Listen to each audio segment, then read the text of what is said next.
아니 크고 무거운 짐을 실을 수 있는 대차인데 달리처럼도 사용 가능하고 접으면 서류 가방 사이즈로 접힌다고?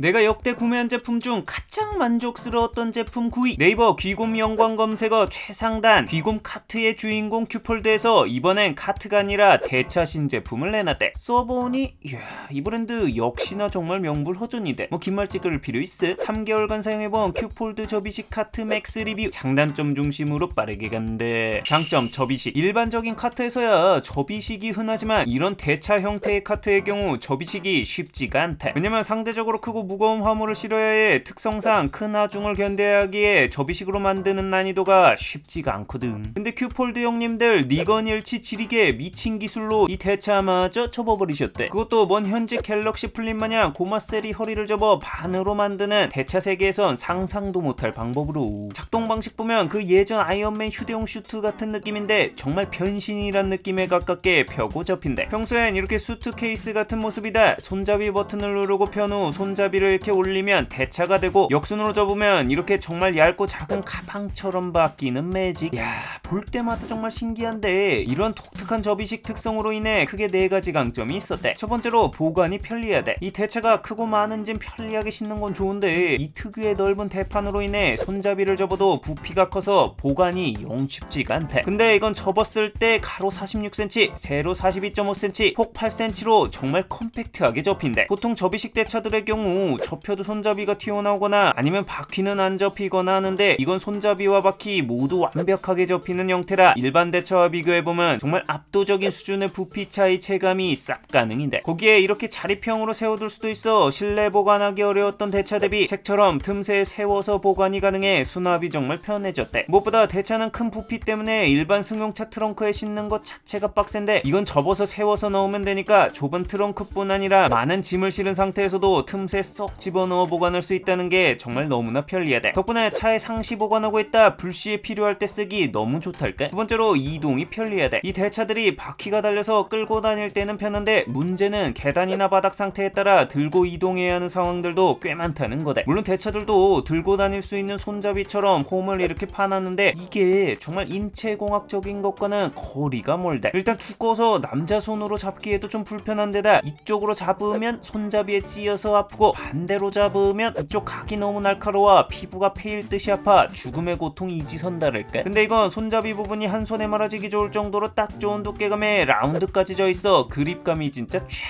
감긴대. 덕분에 들었을 때 손에 가해지는 불쾌한 압력이 없고 무게 밸런스가 딱 맞는 자리라 들었을 때 너무나 안정감이 있대. 사람 많이 타야 하는 엘리베이터에서 공간 차지로 인해 민폐 끼칠 일 없이 싹 접어서 편하게 들고 있을 때 정말 돈값 제대로 한다고 느낀대. 세 번째로 달리 사용이 가능하대. 보통의 대차들은 손잡이가 접히긴 하는데 판 위로 접히다 보니 접은 상태에서 그 위로 무언가를 더 실을 수가 없대. 근데 큐폴드 맥스의 경우 손잡이가 완벽하게 판 안으로 쏙 들어가게 접힌대. 덕분에 손잡이가 접힌 상태에서 보면 이 판 자체가 평평해서 이 판의 넓이보다 더 부피가 큰 짐을 실어서 나를 수 있는 달리처럼 쓸 수 있어 대차와 달리 이도류 사용이 가능하대. 네 번째로 위생적인 부분이 우수하대. 내가 카트 광인으로 이 대차도 정말 여러 종류 써봤고 그 중에서도 접이식도 다양하게 써봤다고 생각한대. 근데 바퀴가 접히든 안 접히든 기존 대차들의 경우 이 바퀴 자체가 외부에 노출되어 있는 형태라 차에 놓을 때 애를 먹는데, 특히 큰 부피로 트렁크가 아닌 뒷자리에 놓아야 할 때 시트 위 바퀴에서 떨어지는 흙이 정말 신경이 안 쓰일 수가 없대. 그렇다고 거꾸로 놓으면 손잡이의 날카로움에 시트가 찢어지는 진퇴양난이대. 근데 이건 허리가 접히는 독특한 구조다 보니 바퀴가 외부에 노출되지 않는 방식으로 접힌대. 덕분에 바퀴로 인해 시트가 더럽혀지는 고통 없이 의자 위에 올려놓기에도 전혀 부담이 없고, 마찬가지로 실내에 보관할 때도 바퀴의 흙먼지로 바닥이 오염되는 걱정에서 자유롭다는 게 너무 좋았대. 장점 용량. 리뷰를 위해 독특한 제품 누구보다 많이 사봤다고 생각하는데 이렇게 이전에는 없던 특별한 성능을 가진 제품들의 경우 기교를 부리다 본연의 성능이 안 나와서 망하는 경우를 정말 많이 봤대. 근데 이 브랜드를 좋아하는 이유 중 하나가 내가 큐폴드 리뷰만 이번이 3번째인데 남과 다른 차별성은 확실히 부여하면서도 본질에는 충실하다는 것이다. 이 제품 대차가 가져야 할 본연의 성능인 많고 무거운 짐을 실는데도 탁월하다. 대차의 경우 경우 많은 짐을 실는 게 중요한데 그 용량을 결정하는 건 역시나 이 위판의 넓이다. 근데 이거 접이식이라 위판이 좁을 것 같잖아? 근데 아니다. 폈을 때 오히려 같은 중형급 일반 대차보다 폭은 조금이지만 그래도 0.5cm 더 넓다. 접이식들의 경우 구조적 한계들 때문에 이 위판의 넓이를 크게 안 넓히는 데 비해서 오히려 훨씬 더 넓은 적재 공간을 가지고 있다. 거기에 접이식이라 약해 보이는 선입견을 가질 수 있는데 이거 무려 150kg의 하중까지 버틸 수 있는 강력한 내구성을 지니고 있대. 보통 이런 일반적인 중형 대차 최대 하중이 120kg인 걸 생각하면 접이식임에도 더 강력한 최대 하중을 지녔다는 게 놀라울 따름이다. 이런 내구적 특성과 달리 성능까지 가능하다는 점이 결합하여 크고 무거운 짐을 나르는데도 편리하게 사용이 가능하다. 한마디로 킥은 가지고 있으면서 본연의 성능 또한 걸출한 괴물이다. 장점 디테일. 내 채널을 그래도 챙겨봐준 귀독자분들이라면 내 허접한 지식과 덜렁대는 성격과는 별개로 작은 거에 집착하는 광기만큼은 그래도 좀 있네 싶었을 거다. 이게 광인은 광인을 알아보는 법. 이 큐폴드란 브랜드가 라인업이 많지 않은데 그만큼 만들어진 제품들에 대해 가히 광기에 가까운 집착적인 디테일을 보여준다. 첫 번째 디테일은 세계관 연결이다. 이전 소개했던 기존 카트 시리즈에서 유용하게 사용한 박스를 이 대차 시리즈에서도 호환 가능하게 해놨다. 큐폴드 접이식 세계관이 연결될 수 있는 숨은 디테일들이 보이는데 우선 보면 이 바닥에 장치를 세우면 박스를 끼워 고정할 수 있게 해놨다. 이 손잡이가 들어가는 홈의 넓이조차 그냥 대충 만든 게 아니라 이 상자의 모서리가 이 홈에 딱 들어맞아 바닥에 고정될 수 있도록 철저히 계산되어 설계되어 있대. 추가로 판매하는 손잡이를 구매하면 이렇게 상자끼리 연결도 가능해 여러 개의 상자를 단단히 쌓아 외건처럼 사용할 수도 있게 해놨대. 거의 SM급 세계관의 연결을 생각한 디테일이랄게. 두 번째 디테일은 바퀴다. 난 가전의 디테일을 확인할 때 꼭 보는 게 이 바퀴다. 보이지 않는 곳에 위치해 있어서 제작자로서는 좀 싼 거로 써서 제작비를 낮추고 싶은 유혹이 강하게 있을 수밖에 없는 부품이거든. 근데 이 바퀴 퀄리티도 꽤 좋다. 일단 핸들링의 핵심인 베어링이 좋아서 이렇게 그냥 손으로 같은 힘으로 돌려보면 돌아가는 회전수가 다르다. 잡고 끌어보면 확실히 핸들링 맛이 좋달까. 거기에 PVC 바퀴 대비 고급진 우레탄 바퀴를 써서 소음도 줄였대. 세 번째 디테일은 손잡이다. 이 대차가 짐을 높이 실어야 할 경우 손잡이가 일자 형태면 이 짐과 손잡이 사이 공간이 없어서 잡을 때 불편하대. 근데 이 부분까지 고려해서 이 손잡이를 약간 앞으로 꺾어지게 설계해 짐을 높이 실었을 때도 손잡이와 짐 사이 유격이 있어 잡고 이동할 때 짐이 손잡이를 때리는 불편함 없이 쾌적하게 이동이 가능하대. 네 번째 디테일은 마감이다. 결국 디테일의 끝은 마감인데 마감 역시 훌륭하대. 보통 대차들의 경우 위판 모서리들이 좀 날카롭게 각이져 있어 접을 때 손이 아플 때가 있는데 이건 손이 닿는 거의 모든 부분을 라운드 처리해서 만졌을 때 이물감이나 불편함이 현저히 적다. 바닥 곳곳에 설치된 미끄럼 방지를 위한 고무 디테일 등은 덤. 접어서 세웠을 때 바닥의 오염과 스크래치를 최대한 줄이기 위해 이렇게 볼록한 다리를 설계해둔 거나 큰 짐을 실었을 때 로프로 고정하기 쉽게 하단에 걸개를 설계해두는 디테일을 보면 이 디테일 중 극락 보내준달까? 이 정도의 일관적이고 정상적인 범주를 벗어나는 집착적인 디테일은 거진 변태 같은 한 사람에 의해 유지되는 경우가 많거든. 개인적으로 그분이 궁금해. 이런 사람은 내부 제작팀은 괴로워. 근데 소비자는 만족하는 게 특이다. 장점 AS. 카트같이 짐을 실어야 하는데 바퀴가 달린 것들은 정말 그야말로 고장이 안 나기 힘든 구조다. 그렇기에 AS가 중요한데 큐폴드는 전에도 이야기했지만 내가 경험했던 가장 AS가 훌륭했던 두 브랜드 중 하나다. 우선 그냥 모든 파손과 고장에 대해 1년간 책임지고 무상 수리해주는 게 나도 교환해봤지만 정말 아무 따였다. 그리고 그 과정에 있어 굉장히 깔끔하고 친절한 처리를 보여주는데 내가 모든 대응을 다 검토할 순 없어서 장담까지는 어렵겠지만 정말 후기들 보면 이 AS 칭찬이 정말 많다. 단점 접이식의 등가 교환. 이게 이전에는 없던 특성이라는 건 특정한 단점을 갖고 있었기 때문이라는 거거든. 이 접이식이란 강력한 강점 덕분에 어쩔 수 없이 따라오는 등가 교환 같은 약점 또한 가지고 있대. 우선 손잡이 자체가 생통짜로 구성되어 있는 일반 대차 대비 접이식이기 때문에 손잡이의 흔들림이 조금 있대. 개인적으로는 사용하면서 이로 인한 큰 불편사항은 사실 크게 없었는데 기존 대차 손잡이들 같이 흔들림이 전혀 없는 상태를 생각하고 사용하면 호불호가 있을 수 있대. 그리고 이게 접이식이다 보니 접는 게 익숙하지 않을 때 손이 찝히는 경우가 있대. 나도 처음에 한번 찝혔는데 이게 무게가 있다 보니 꽤나 아프대. 그래서 아이들이 있는 경우 장난으로라도 아이들이 동작하지 못하게 해야 할 것 같대. 바퀴에 제동 장치가 없는 점도 살짝 아쉬운 부분. 단점 무게. 이게 6.6kg으로 8kg의 일반 대차와 비교해보면 1.4kg가량 가볍긴 하지만 절대적인 무게로 생각하면 확실히 무겁대. 이전 내가 소개했던 장바구니용 가볍게 들고 다니는 카트 마냥 생각하고 사면 무게 때문에 헉할 수 있대. 이건 말 그대로 무겁고 부피가 큰 물건들을 끄는 대차의 용도가 더 강한 물건이라 가볍게 장바구니용으로 여성분들이 쓰기엔 무게 때문에 좀 핏하지 않다고 본대. 단점, 가격. 큐폴드를 이야기하면 항상 댓글에 나오는 단점 중 하나가 카트치고는 비싸다는 점이대. 보통 일반적인 카트들 대비 2-3만원은 더 비싼데 이번 대차 제품도 89,000원으로 4-5만원대 일반적인 대차 대비 가격대가 있는 편이대. 물론 절대적인 가격이 좀 있는 편이긴 하지만 메이드 인 코리아 국내 생산에 이 정도의 AS 대응, 그리고 무엇보다 카트 하나에 이 정도의 R&D를 투자하는 회사는 내가 본 적이 없다. 개인적으로 이런 자체 생산하는 고유의 기술력을 가진 한국 회사들이 점점 사라지고 있어 잘 됐으면 하는 마음인데 그만큼 차별화된 퀄리티를 보장하려면 납득 가능한 수준이지 않나 라는 생각이다. 결론평, 큐폴드는 4년 전에 자체 기술력도 좋고 제품력도 좋은데 구매평이 몇백 개 수준밖에 안 돼서 응원하던 마음이 있던 브랜드였는데 지금은 어느새 구매 리뷰 수만 무려 2만 개가 넘어가는 인정받는 브랜드가 되어가는 것 같아 괜시리 뿌듯한 느낌이 있다. 사실 회사의 제품력이 좋아서 잘 성장한 거지 나 같은 개뿔도 아닌 무지랭이의 리뷰가 큰 도움이 되었을까 싶은데 그럼에도 이런 실력 있는 숨은 국내 회사들의 제품을 소개하고 반응이 좋을 때가 리뷰를 하면서 가장 기분이 좋대. 뭔가 흑백 요리사에서 숨은 실력 있는 흑수저 셰프를 발굴한 느낌적인 느낌? 댓글로 이런 실력 있는 국내 기술력의 제품들을 알려주면 열심히 찾아서 사용해보고 괜찮은 제품들 리뷰해보려고 하니 많은 제보 부탁드린대. 이용했다면 구독과 알람 설정 시계 부탁하며 궁금한 제품이 있다면 댓글로 알려달래.